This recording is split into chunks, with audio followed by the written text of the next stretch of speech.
रात के ठीक 2 बज रहे थे। थुंग थुंग पुष्पा भाव के लिए लाल चंदन की टिप मार रहा था, लेकिन वह जिस हाईवे से जा रहा था आसपास मीलों तक कुछ भी नहीं था, सिर्फ अंधेरा और खामोशी। और उसी सुनसान हाईवे के किनारे एक पुराना टेलीफोन बूथ खड़ा था जो हर रात अपने आप बजने लगता था। इसलिए लोग कहते थे कि उस रास्ते पर रात में गाड़ी नहीं चलानी चाहिए। पर थुंग थुंग को इन बातों से कोई फर्क नहीं पड़ता था, क्योंकि वह बस अपने काम से काम रखता था। लेकिन उस रात हालात अलग थे। अचानक तेज बारिश शुरू हो गई थी और ठीक तभी उसी टेलीफोन बूथ के सामने थुंग थुंग के ट्रक का इंजन बंद पड़ गया और तभी उस बूथ के अंदर से टेलीफोन जोर जोर से बजने लगा। थुंग थुंग ने आवाज सुनी पर इग्नोर कर दिया। बारिश रुक चुकी थी, लेकिन घंटी रुकने का नाम ही नहीं ले रही थी। ऐसा लग रहा था जैसे कोई बहुत बेचैनी से फोन उठने का इंतजार कर रहा हो। फिर थुंग थुंग गुस्से में गाड़ी से उतरा और सीधा बूथ के अंदर घुस गया। अंदर आते ही गुस्से में फोन उठाया और बोला, कौन है बे आधी रात को?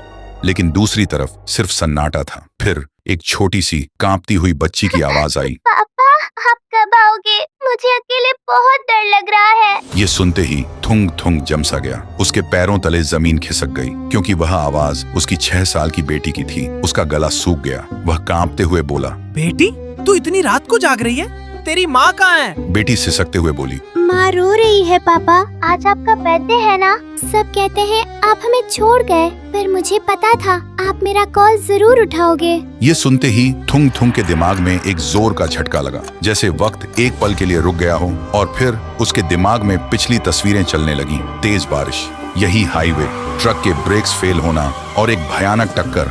थुंग थुंग ने घबराकर अपने हाथों को देखा जो धीरे धीरे धुंधले पड़ रहे थे। फिर उसने पलटकर अपने ट्रक की तरफ देखा, लेकिन वहां कोई ट्रक खड़ा नहीं था, बल्कि 5 साल पुराने एक जले हुए ट्रक का मलबा था। तब उसे सच समझ आया, थुंग थुंग जिंदा नहीं था। वो 5 साल पहले उसी टक्कर में मर चुका था। लेकिन एक बाप होने का एहसास उसकी रूह को आज भी बांध के रखा हुआ था, इस उम्मीद में कि वह कभी न कभी अपनी बेटी के पास वापस पहुंच पाएगा। थुंग थुंग वहीं जमीन पर गिर गया और जोर जोर से रोने लगा। उसने कांपते हाथों से फोन को अपने सीने से लगा लिया और टूटकर बोला, मैं कहीं नहीं गया बेटी, तेरा बाप हमेशा तेरे पास है। लेकिन फोन की लाइन कट चुकी थी। फिर थुंग थुंग बूथ से बाहर निकलता है और आसमान की तरफ देखते हुए रोते रोते उसकी रूह धीरे धीरे हमेशा के लिए गायब हो जाती है। और उस रात के बाद उस सुनसान हाईवे पर वह टेलीफोन कभी दोबारा नहीं बजा। तो दोस्तों, थुंग थुंग को मुक्ति तो मिल गई, पर आखिर उस फोन के उस पार था कौन? बेटी का सच्चा प्यार या कोई भ्रम? आप अपनी थ्योरी कमेंट में बताओ। देखते हैं किसका दिमाग सबसे तेज चलता है।